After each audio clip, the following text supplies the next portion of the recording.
Hello, everybody. The issue that continues to have some relevance today is pay fairness, the willingness and ability of employers to pay employees not only what they're worth, but what they're worth in relation to other employees. The amount of monies that some women are paid are less than men, which is clearly inappropriate, and the same for others that may be part of a protected class. They're not paid what others are paid, and that's unfortunate. More than that, it's just simply wrong. Most customers and even employees don't want to work at a place that does one thing wrong because they interpret that as they do everything wrong. So paying people fairly is part of a larger issue of organizations that are fair, reasonable, consistent, and simply a good place to work. So, as one said, you can't do right in one area of your life while you're doing wrong in another. Life is one indivisible whole. And that's a statement made by Gandhi some years ago, of course, and I think it's emblematic of how you really should live a life. So pay fairness. How could you best ensure pay fairness? Well, the first thing that you really have to know is that no amount of system that you create is going to overcome an unwillingness of a company to do otherwise. The company, first and foremost, has to want to pay people what they're worth and pay people fairly in relation to other employees. So you have to start with the willingness to pay people fairly.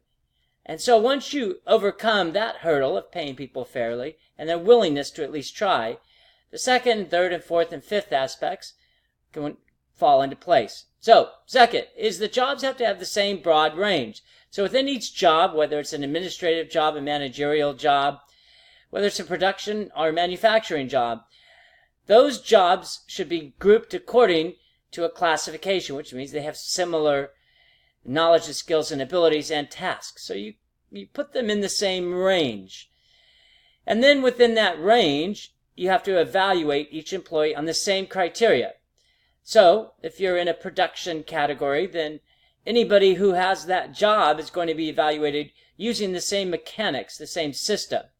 So when you evaluate people on the same system, there is some sense of commonality. Doesn't mean that each person is going to be evaluated the exact same, but it means that the criteria that you're going to use is going to be applied similarly. Fourth is that employees should be evaluated by more than just their supervisor. There's something called a 360 evaluation, which means that there's a number of people involved in the evaluation process. I think that that is a highly advantageous circumstance.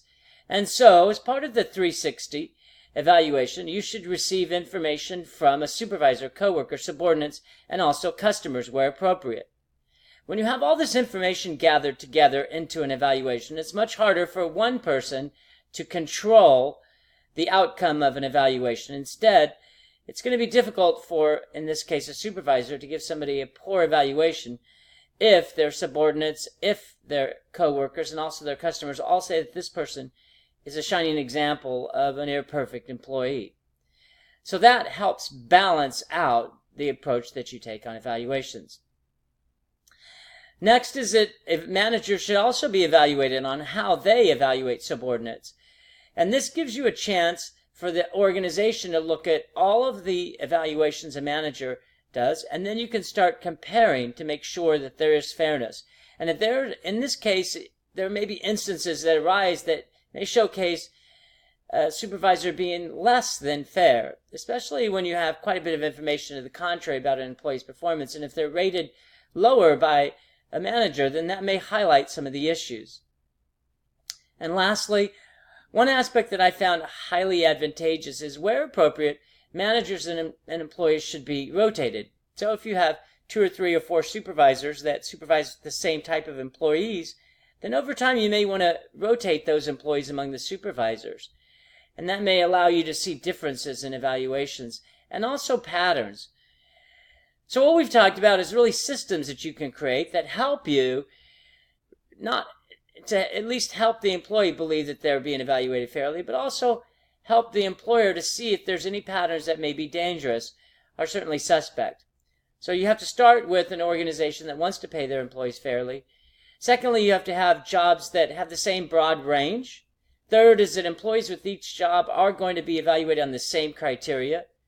Fourth is to ensure employees are evaluated by more than just one person, Have them evaluated by their supervisor, coworker, subordinates, and also customers where appropriate. Even vendors may work.